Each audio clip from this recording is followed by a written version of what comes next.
Muita gente confunde bruxismo com DTM, mas são coisas diferentes.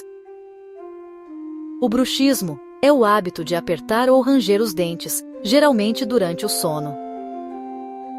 Já a DTM é o distúrbio da articulação da mandíbula, que pode ser causada pelo próprio bruxismo.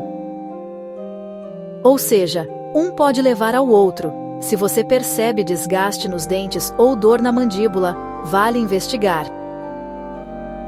Com o tratamento certo, dá para controlar os dois.